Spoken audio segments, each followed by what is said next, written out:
So I was doing this video outside, but then I got poured on. So there is a really nice storm going on. So if you're like me, I grew up watching storms. My dad was really into it, so my brother and I got really into it as well. But there was one really big bright flash that almost blinded my brother and I. So I decided to look it up.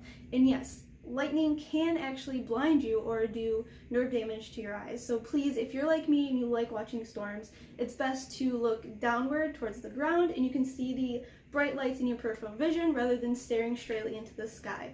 Now, I talked about this a little bit in the video I did on the Total Solar Eclipse. Now guys, that was amazing. You have to go see it. There is another one in 2024, and unless you see it in person, you just really don't understand how amazing and spectacular it is. So again, if you're like me and you like watching storms, try to be safe.